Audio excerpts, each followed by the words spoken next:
Boa noite, irmãos. Paz do Senhor para todos. Vamos ler a carta de Paulo aos Romanos, capítulo 2.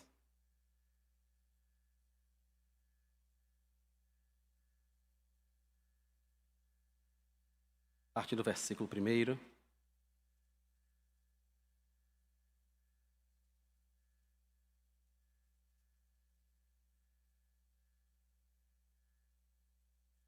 Paulo aos Romanos, capítulo 2, a partir do versículo 1. Nós vamos até o versículo 16. Diz assim o texto: Por isso você é indesculpável quando julga os outros, não importando quem você é, pois naquilo que julga outro, você está condenando a si mesmo, porque pratica as mesmas coisas que condena. Bem sabemos que o juízo de Deus é segundo a verdade contra os que praticam tais coisas. E você que condena os que praticam tais coisas, mas faz o mesmo que eles fazem, pensa que conseguirá se livrar do juízo de Deus? Ou será que você despreza a riqueza da bondade, da tolerância e da paciência de Deus, ignorando que a bondade de Deus é que leva você ao arrependimento? Mas, por ser teimoso e ter um coração impenitente, você acumula contra si mesmo ira para o dia da ira e da revelação do juízo de Deus, que retribuirá a cada um segundo as suas obras. A vida eterna aos que, perseverando em fazer o bem, procuram glória, honra e incorruptibilidade. Mas ira e indignação para os egoístas, que desobedecem à verdade e obedecem à injustiça. Tribulação e angústia virão sobre todo aquele que faz o mal, ao judeu primeiro e também ao grego. Mas haverá glória, honra e paz a todo aquele que pratica o bem, ao judeu primeiro e também ao grego, porque Deus não trata as pessoas com parcialidade. Assim, todos os que pecaram sem lei, também sem lei perecerão. E todos os que pecaram sob a lei serão julgados pela lei, porque justos diante de Deus não são aqueles que somente ouvem a lei, mas os que a praticam. Mas os que a praticam a lei é que serão justificados. Quando, pois, os gentios que não têm lei fazem por natureza o que a lei ordena, eles se tornam lei para si mesmos, embora não tenham a lei. Estes mostram a obra da lei gravada no seu coração, o que é confirmado pela consciência deles e pelos seus pensamentos conflitantes, que às vezes os acusam e às vezes os defendem. No dia em que Deus, por meio de Jesus Cristo, julgar os segredos das pessoas de acordo com o meu evangelho. Amém. Vamos orar ao Senhor, irmãos. Senhor, obrigado por estarmos mais uma vez reunidos neste local de adoração para ouvirmos a Tua palavra, celebrarmos ao Teu santo nome. Rogamos que o Senhor, no nome de Jesus, fale ao nosso coração, supere toda a resistência do nosso pensamento, das nossas convicções, aquilo que não Te agrada, que tudo isso possa ser tratado, possa ser redirecionado, que a nossa mente, Senhor Jesus, possa ser mudada, transformada, não conformada com as coisas deste mundo, mas transformada pela Tua palavra. Fala conosco, Pai. O Senhor conhece a vida de cada pessoa que chegou aqui nesta noite, que o Senhor possa, por misericórdia e graça, falar conosco para a glória do nome de Jesus. Amém.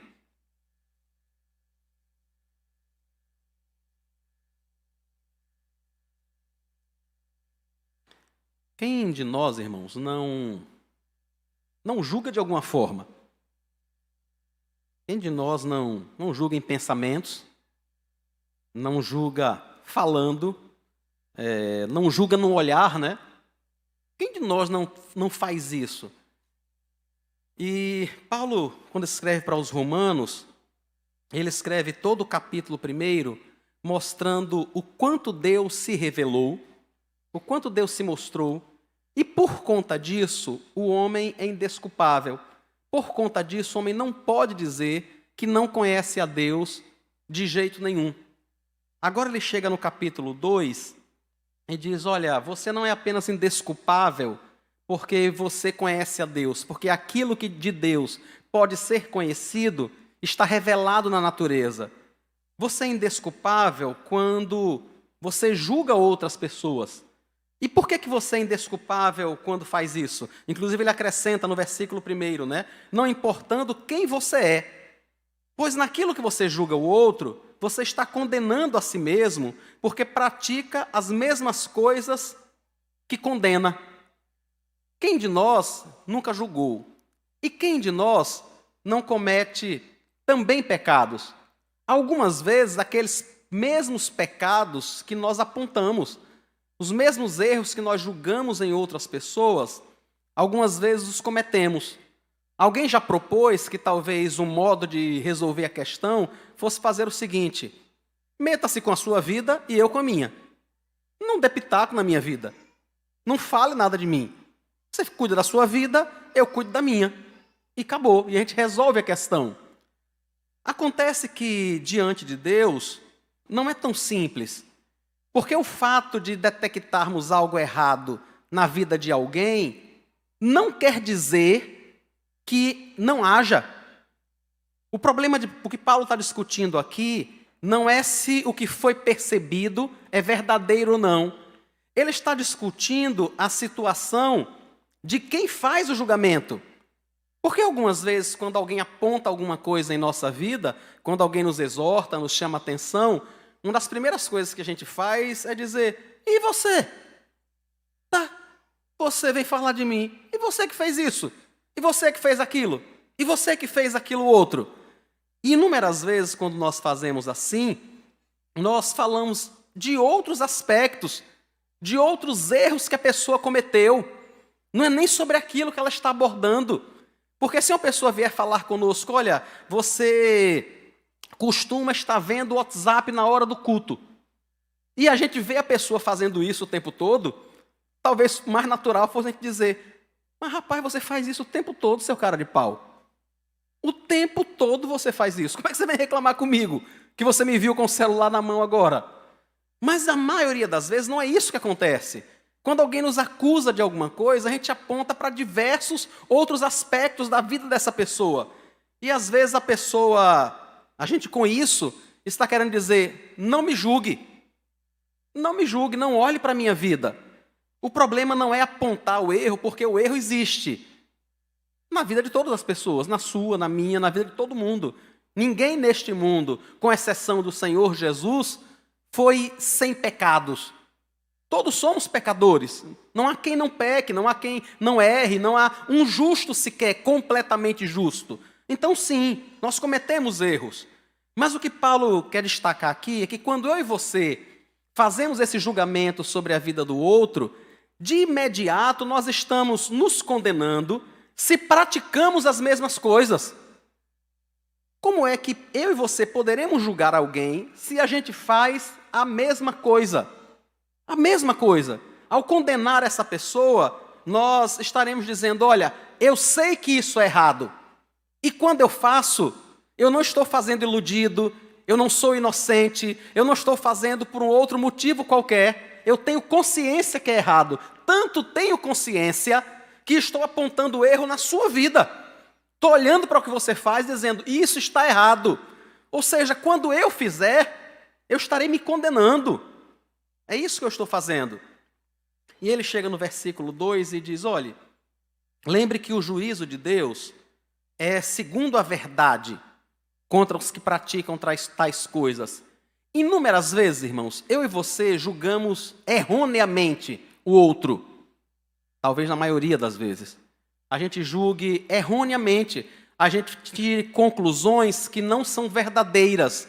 Mesmo quando nós observamos um fato, mesmo observando um fato, algo que está acontecendo, inúmeras vezes a nossa interpretação desse fato não é completa, não é verdadeira, não é exatamente o que deveria ser. Inúmeras vezes é assim. Mas Paulo diz: olha, mesmo que quando você julgue outra pessoa, você seja parcial, e ao fazer isso você acabe condenando a si mesmo quando você praticar essas coisas, lembre de algo: o juízo de Deus não é assim.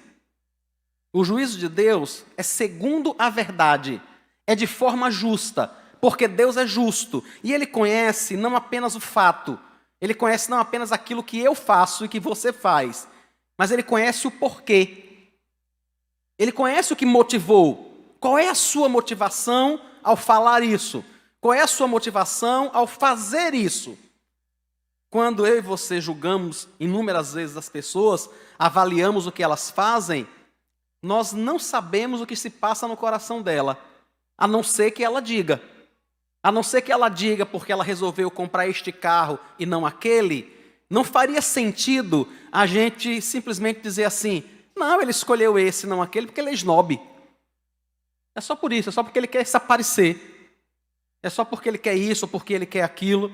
A não ser que a pessoa diga algo, a gente não consegue saber. Mas o juízo de Deus não é assim. Ele é perfeito, ele é justo.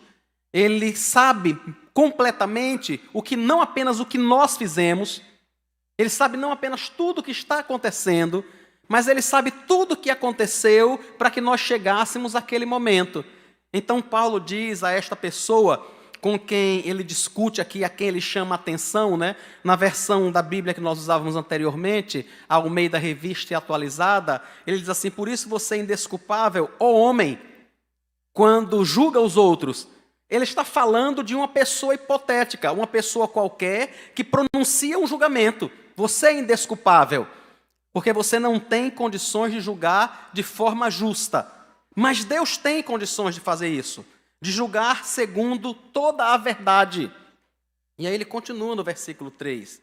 Mas, e você que condena os que praticam tais coisas, mas faz o mesmo que eles fazem, pensa que conseguirá se livrar do juízo de Deus?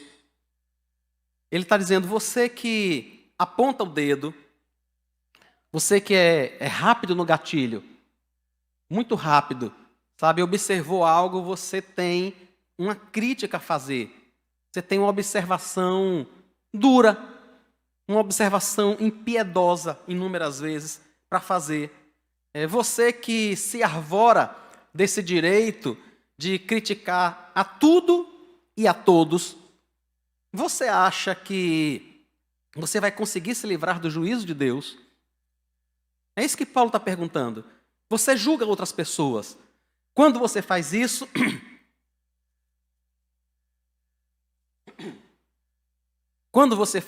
você acaba condenando a você mesmo porque você também pratica.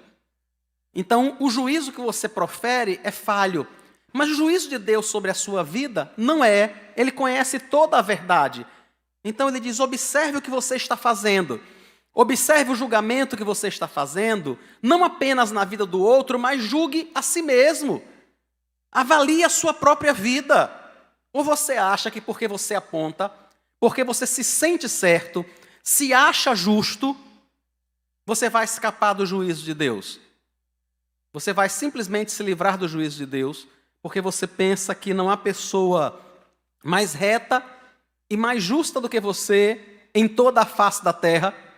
Em todo lugar que você está, você é a pessoa mais certa, você é a pessoa mais coerente, você é a que percebe melhor os fatos, é você que faz o melhor julgamento. Ele diz, você acha que você vai conseguir se livrar do juízo de Deus quando você, sem que ninguém perceba, faz aquilo que você disse para seu filho não fazer? Você disse para ele não fazer. Você disse para ele não escovar os dentes na pia de lavar pratos. Ou diversas e diversas outras coisas, né, que a gente ensina aos nossos filhos, né? Não sei hoje, na minha época isso era uma heresia.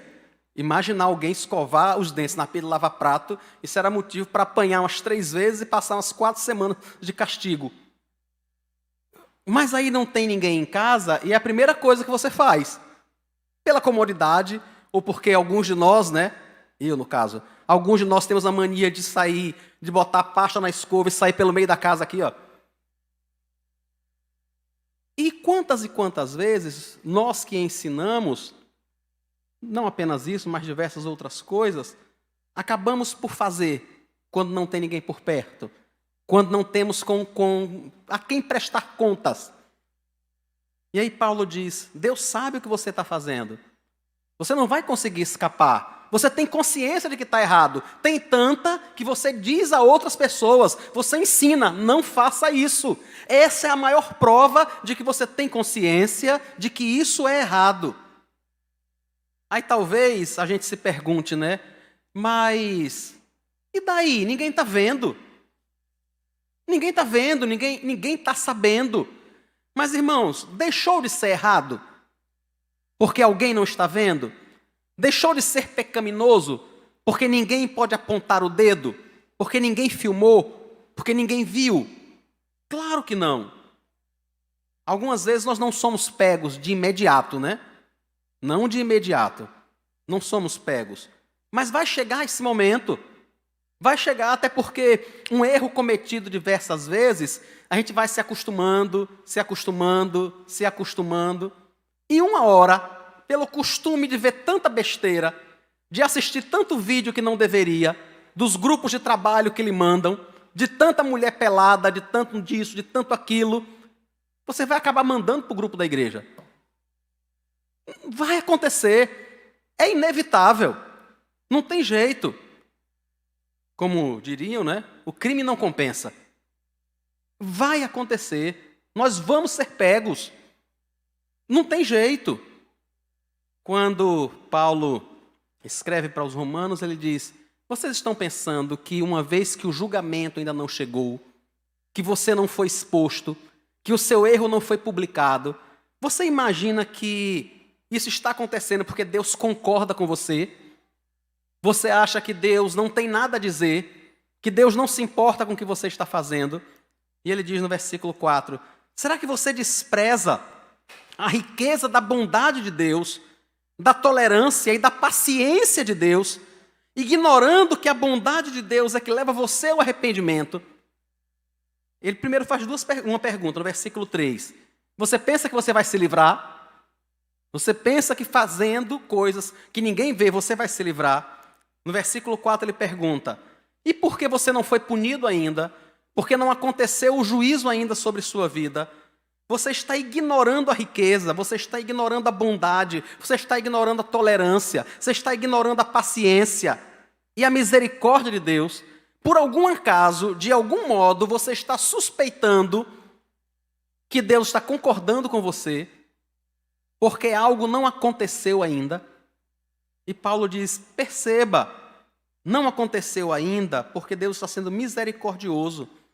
E o que ele diz no versículo 4 é, não ignore que é essa bondade de Deus, essa tolerância e essa paciência que deveriam levar você ao arrependimento, antes que você precise arcar com as consequências de tudo que você fez.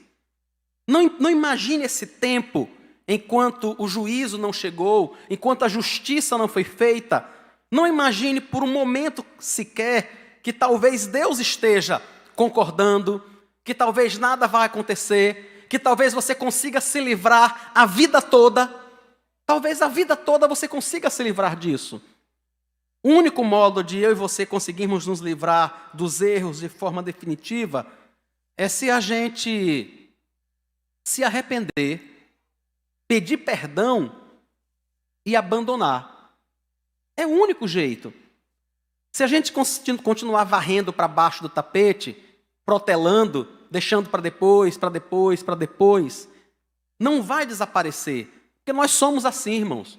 Enquanto alguma coisa drástica, séria, enquanto a gente não for exposto, enquanto a gente não for envergonhado, enquanto todo mundo não souber que a gente fica aqui no púlpito ensinando uma coisa, mas lá fora fazendo completamente o contrário do que ensina, enquanto isso não acontecer, às vezes a gente pensa, não, está tudo bem, está tudo certo. Isso é apenas a misericórdia, isso é apenas a bondade de Deus, esperando que eu e você tomemos consciência, que a gente perceba o que está fazendo e se arrependa. Agora vejam, irmãos, Deus que é santo, completamente santo, é paciente. Inúmeras vezes a sua tolerância, a sua bondade, a sua misericórdia se manifestam sobre a nossa vida e Ele não nos pune, não nos cobra imediatamente o erro que nós cometemos. Diferente dessa pessoa do versículo 1, que simplesmente atira para todos os lados. Fulano está errado nisso, cicrano naquilo, beltrano naquilo, não sei quem naquilo outro. Todo mundo tem um erro, todo mundo tem uma dificuldade, todo mundo tem um monte de problema. E essa pessoa é especialista em detectar isso. um pecador, alguém que faz a mesma coisa inúmeras vezes. Deus, por misericórdia e graça, aguarda que eu e você nos arrependamos.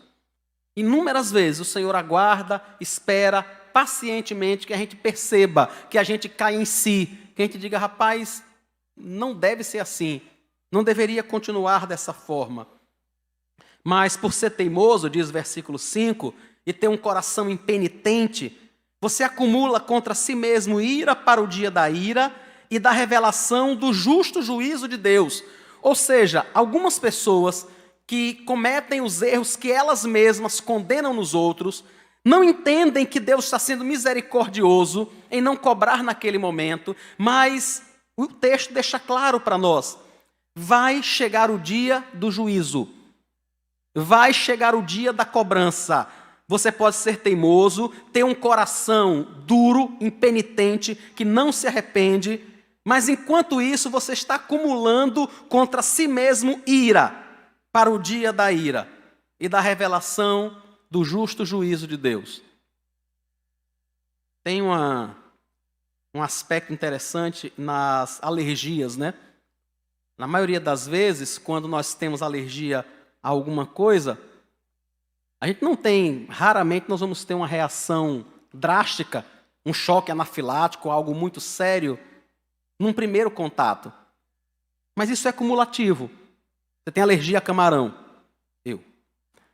Mas gosta demais, não resiste, e aí insiste em comer. Não, eu fico só um pouquinho vermelho, o lábio incha aqui um pouquinho num canto, mas nada sério não. Não, hoje inchou um pouco mais, mas a partir de agora eu tomo um corticoide. Toda vez que eu quero comer um camarão, eu tomo um corticoide antes. E a gente vai brincando com o perigo. Mas isso vai se agravando, essa alergia vai se agravando. Isso vai se acumulando. E uma hora, talvez, o corticoide não dê jeito. Uma hora, talvez, não enche apenas um pouquinho o lábio em cima ou embaixo. Talvez a gente tenha um edema de glote. Talvez a gente feche a garganta e não consiga respirar. Algo que foi se acumulando no decorrer do tempo. A gente sabia que deveria ter cuidado. A gente sabia que tem alergia àquele negócio. A gente sabia que não deveria ser exposto. Mas a gente insiste. Nunca aconteceu nada. Sempre foi assim. Até que um dia acontece algo sério. E Paulo está dizendo, tenha cuidado, preste atenção. Porque vai chegar esse dia. Vai haver um dia que Deus vai julgar, irmãos, todos os homens. Mais do que isso, diz o versículo 6. Ele vai retribuir a cada um segundo as suas obras. Não haverá apenas um apontar o que você fez. Não é apenas Deus dizendo assim, olha, fulano fez isso, Beltrano fez aquilo, Cicrano fez aquilo outro. Diz o versículo 6 que haverá um momento em que ele vai julgar e que ele vai retribuir a cada um segundo o que essa pessoa viveu, segundo o seu procedimento, segundo a sua obra. Por que isso é importante, irmãos? Porque muitas vezes nós temos a impressão de que nós somos bons demais, temos sempre uma boa impressão da gente, né? Que nós somos muito bons, que nós não fazemos isso, que nós não fazemos aquilo. Alguns de nós já chegaram num nível de auto-engano que está fazendo determinada coisa e dizendo que não está fazendo. Não sei se vocês já viram esse tipo de coisa. A pessoa está fazendo e diz, não estou fazendo. Ela pega o copo e diz assim, eu jamais tiraria esse copo daqui. Eu jamais faria isso. Enquanto move o copo. E ela continua a afirmar que não está fazendo. Deus que conhece, que nos julga segundo a verdade, diz o versículo 2, vai retribuir não pelo que você acha que você é, pelo que eu acho que eu sou, mas por aquilo que eu efetivamente fiz. Pode ser que eu engane a você e que eu engane a mim também. Pode ser que eu mexa no copo e continue a dizer que não estou mexendo, que não estou fazendo. Mas um dia Deus vai me julgar por ter mexido nesse copo, por ter feito exatamente aquilo que eu dizia que não fazia, que não estava fazendo. Algumas vezes nós estamos mentindo, enganando, dissimulando, E continuamos a dizer com a cara mais lisa do mundo: estou fazendo não. Estou fazendo isso não. Diz a Bíblia que o Senhor vai julgar a mim e a você. Alguém que julga retamente. Quando outra pessoa diz para a gente assim: mas eu estou vendo você fazer. Isso é um problema seu, você está inventando. O problema é do seu olho. Isso é uma interpretação sua. É você que está pensando que é assim. E pode ser mesmo, pode até ser. Mas a Bíblia diz que um dia nós vamos estar diante de Deus. E diante de Deus, que julga retamente, que julga com justiça, que julga com equidade, nenhum de nós vai poder dizer assim: não, Senhor, o Senhor entendeu errado. O Senhor entendeu errado, não foi isso que eu fiz. Eu não fiz assim, não. Eu disse que não ia mexer o copo para prejudicar ninguém, mas eu mexi só porque me deu vontade. Não foi prejudicar alguém, o Senhor não entendeu. Ninguém pode dizer isso diante de Deus, irmãos. Nenhum de nós vai poder dizer isso. Naquele momento do julgamento, diz a Bíblia, nós vamos receber a paga de tudo que nós fizemos. O versículo 7 diz que vamos receber a vida eterna, aqueles que perseverando em fazer o bem, procuram glória, honra e incorruptibilidade. Mas ira e indignação para os egoístas, que desobedecem à verdade e obedecem à injustiça. Haverá uma separação muito clara. Aqueles que se esforçaram, que perseveraram em fazer o bem, que procuraram glória, que procuraram honra, que procuraram incorruptibilidade, aqueles que procuraram glorificar a Deus com a sua vida, diz o versículo 7, essas pessoas receberão a vida eterna. A consequência de alguém que passou a vida toda se esforçando, pedindo graça a Deus, lutando contra as suas próprias inclinações pecaminosas para fazer aquilo que é certo, mesmo tendo vontade de fazer aquilo que não devia. Essas pessoas, diz o texto, receberão a vida eterna. Mas haverá pessoas, irmãos, que vão receber a ira e a indignação. É interessante que o texto diz, versículo 8, que essas pessoas são egoístas. Por que são egoístas? Porque elas resolveram seguir sua própria vontade. Elas resolveram impor o seu próprio querer sobre o querer de Deus, sobre a verdade. O que é a verdade? O próprio Deus. O que é o certo? Aquilo que Deus diz que é certo. O que é justo, irmãos? Aquilo que Deus diz que é justo. Não é aquilo que eu digo, não é o modo que eu vejo, não é o modo que você vê, mas é aquilo que está escrito na Escritura, que está registrado na Escritura. É aquilo que Deus diz que é justo. A gente olha para um texto, por exemplo, quando Samuel despedaça um rei chamado Agag. É um texto muito duro.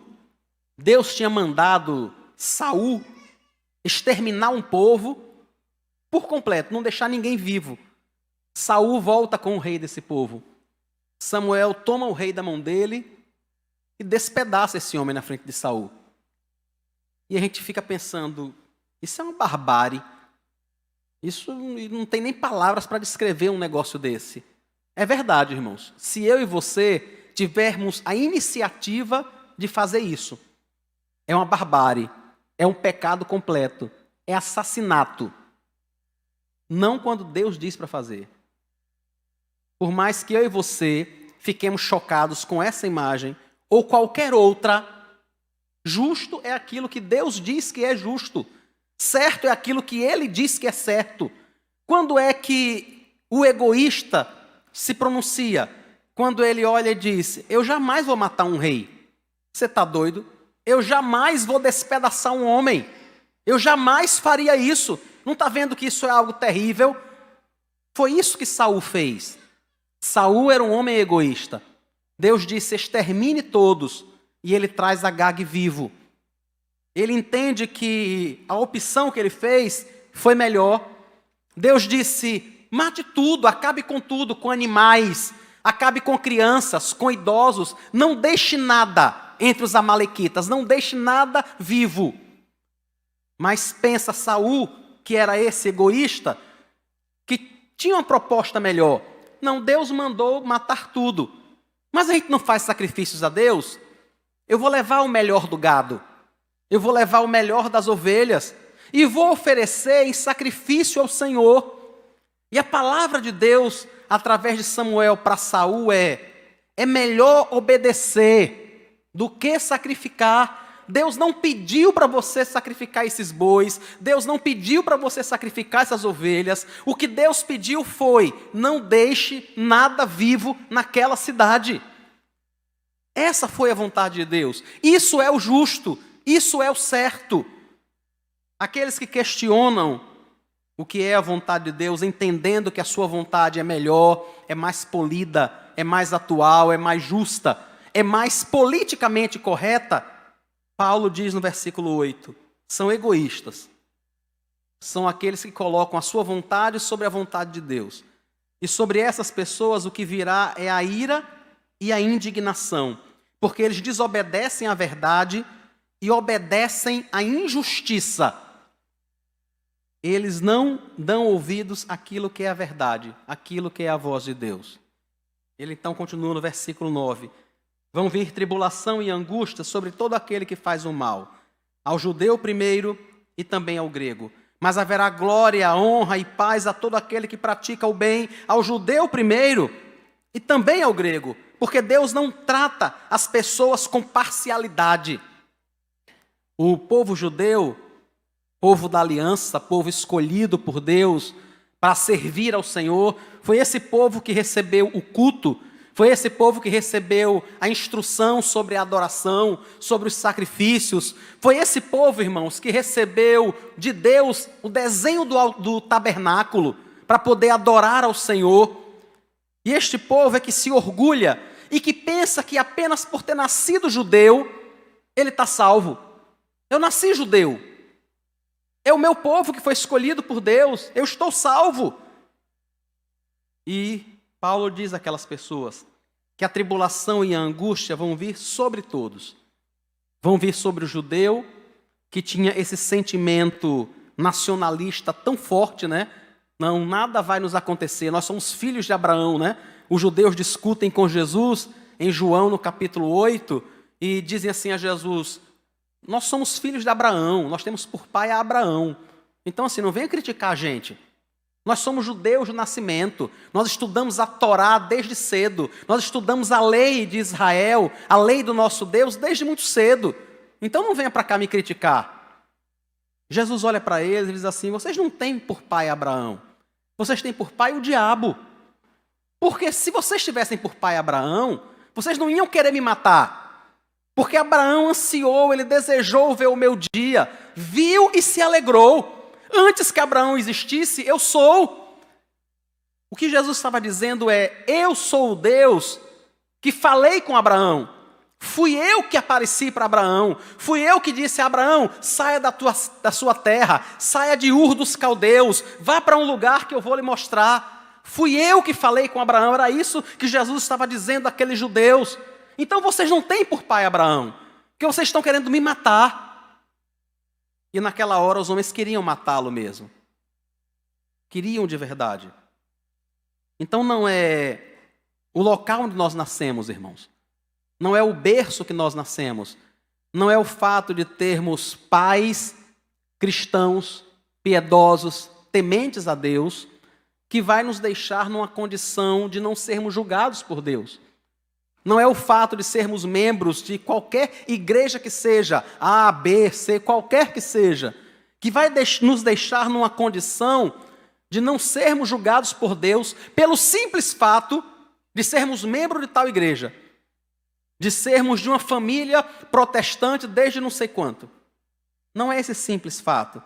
Ele diz: Deus vai julgar a cada um segundo as suas obras e vai retribuir a cada um segundo as suas obras, porque Ele não faz acepção de pessoas.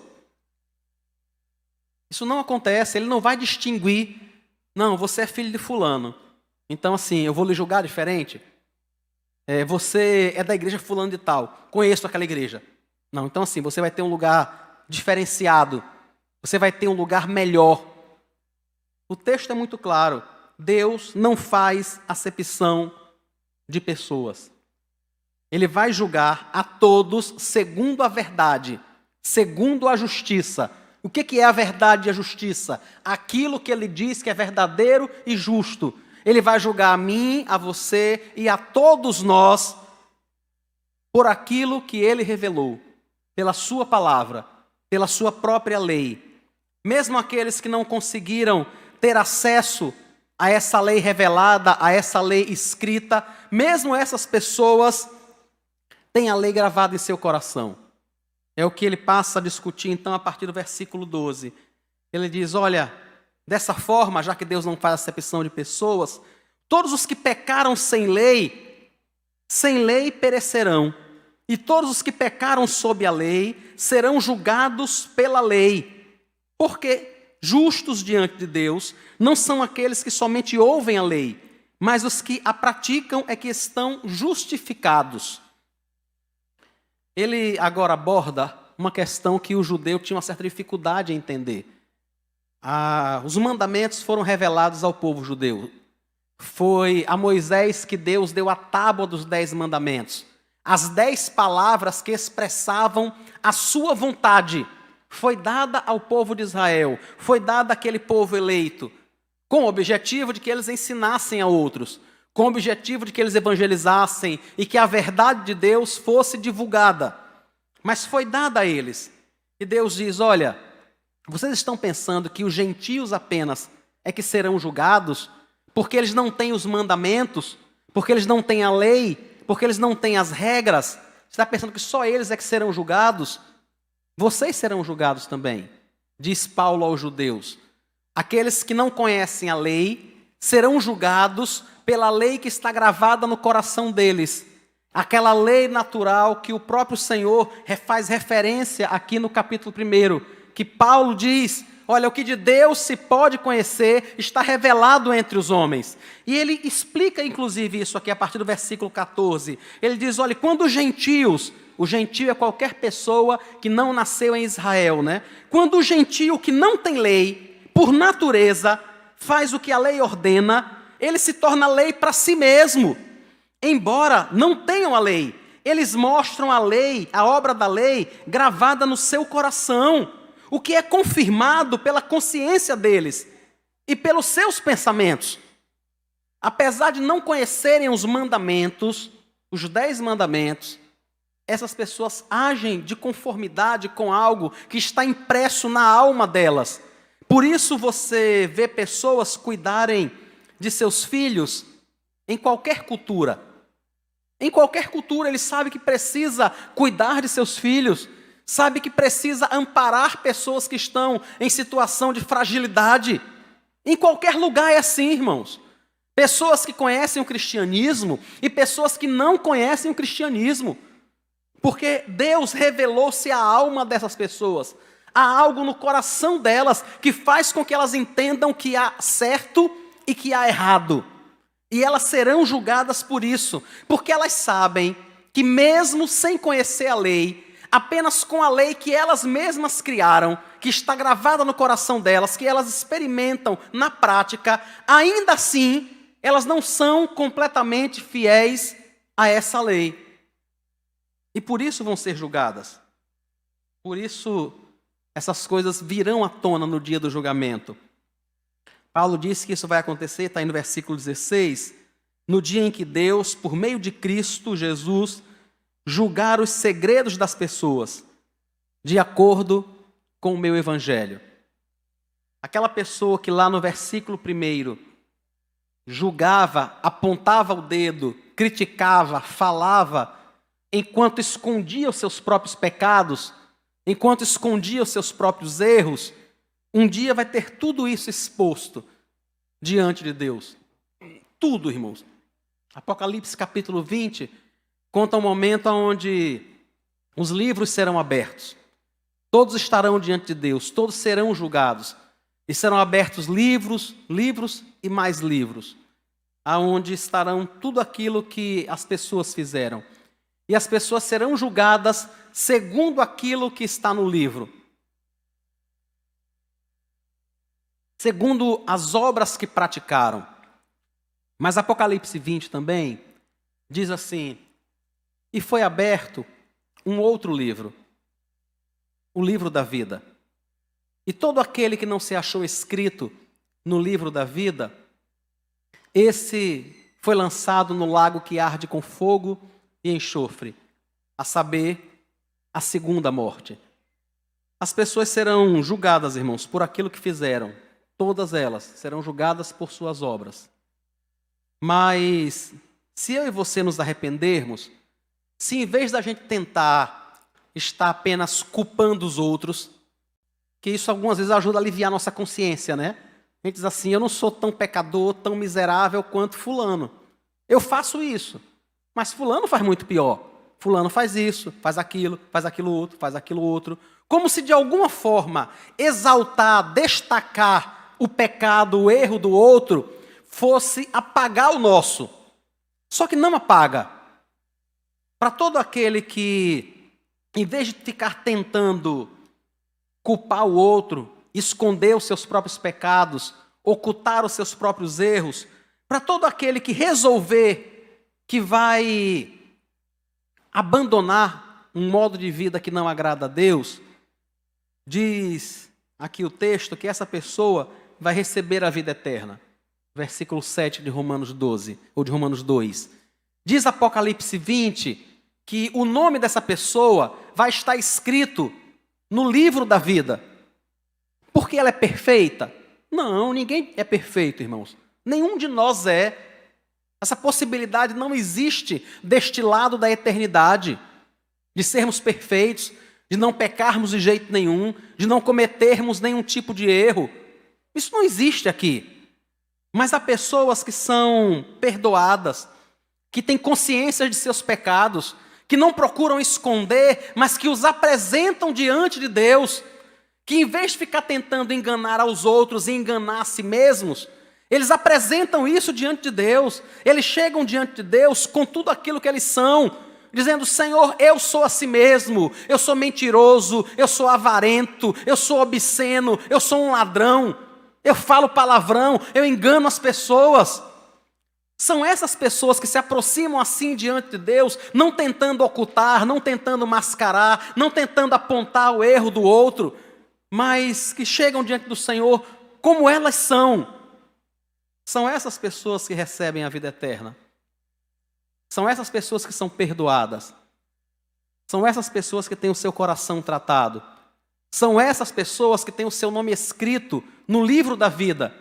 E naquele dia do julgamento, quando abrirem-se livros e mais livros e mais livros, que estiverem registrados todos os nossos pecados lá, vão pegar o livro da vida e vão dizer, olha, aqui está tudo que essa criatura fez.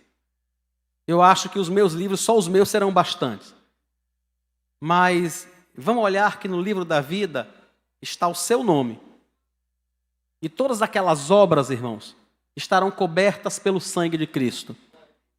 Pelo sacrifício do que Cristo fez. Não porque nós não cometamos erros.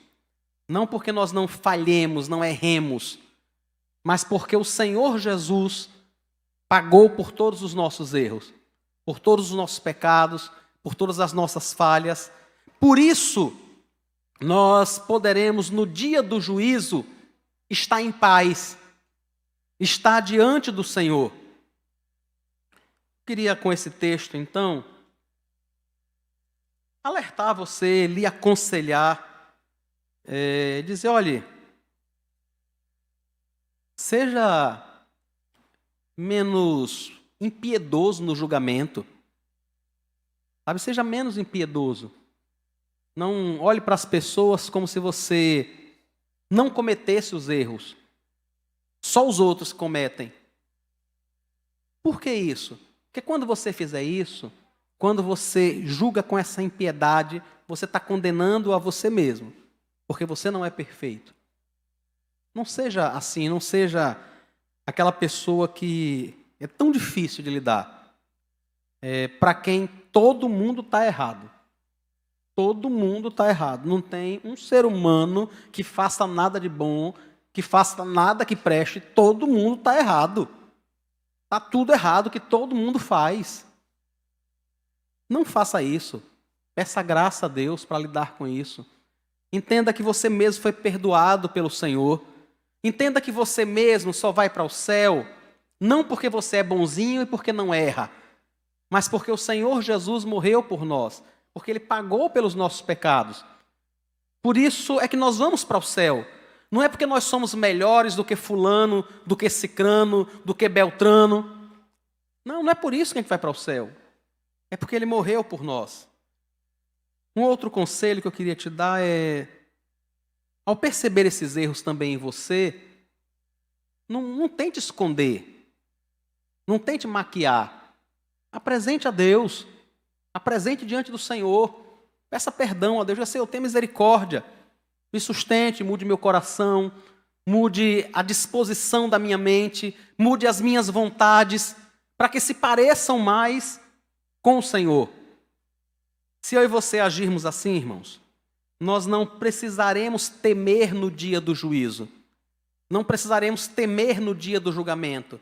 Porque para todas as pessoas que se comportam dessa forma, o julgamento já foi realizado em Cristo. As culpas já foram pregadas nele. Tudo já foi cobrado dele. Ele já sofreu tudo que eu e você deveríamos sofrer. E os nossos irmãos também, aqueles todos que estão em Cristo.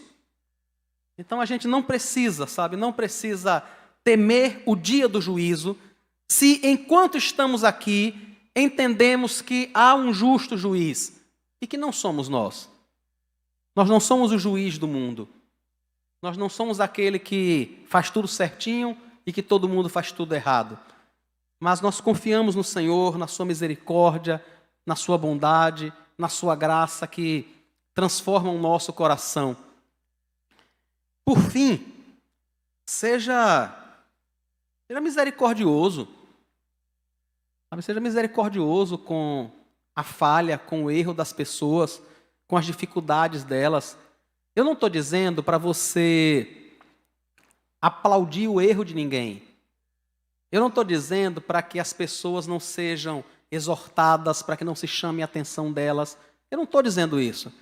Eu só estou dizendo que seja misericordioso ao fazer isso. Ao perceber pessoas que erram, que falham. Seja misericordioso como o Senhor é misericordioso com você. Como Ele é bondoso com você. Percebem? Inúmeras vezes ainda não caiu um raio do céu na nossa cabeça, irmãos. E já deveria ter caído. Já devia ter caído um raio na nossa cabeça. Mas o Senhor é misericordioso, é bondoso. Então, por favor, não seja aquela pessoa que dispara raios sobre a cabeça das pessoas. Seja misericordioso. Tenha compaixão, lide com o pecado, mas não como se você estivesse em um pedestal, como se você não os cometesse. Mas lide com o pecado, lide com o erro, como algo que você está tratando na vida de outra pessoa, como uma ferida que você está limpando. É assim que é a orientação bíblica. Cuide mesmo. Cuide primeiro da sua vida. Veja o argueiro, veja a trave, veja o pedaço de madeira que tem no meio do seu olho. Tire isso. E agora ajude seu irmão a tirar o cisco que está no dele. Mas faça isso com misericórdia, faça isso como o Senhor tem feito com você. Vamos orar e agradecer ao Senhor por sua palavra? Senhor Jesus, tenha misericórdia de nós. Nós somos especialistas em julgar, Senhor. O Senhor sabe disso. Mas como diz a tua palavra, ao julgarmos, nós estamos condenando a nós mesmos. E por isso nós queremos pedir ao Senhor que tenha misericórdia de nós, mais uma vez. No nome de Jesus, tenha misericórdia de nós. Quando estivermos realizando julgamentos, apontando, ferindo, diminuindo as pessoas, tenha misericórdia, Pai, de nós, no nome de Jesus. Nos traz de volta a lucidez. Ajuda-nos a perceber que isso não glorifica ao Senhor, que isso não honra o Teu nome. Ajuda-nos a entender que nós vamos para o céu mesmo, mas não é por merecimento, é apenas por graça. Não é porque somos bons, mas é apenas por Tua misericórdia, apenas pelo Teu favor. nós rendemos graças e louvores ao teu santo nome, porque a tua misericórdia tem se renovado sobre a nossa vida a cada dia, Senhor. E nós te pedimos, no nome de Jesus, que o Senhor nos dê graça, para que essa misericórdia também seja estendida à vida de outras pessoas. No nome de Jesus. Amém.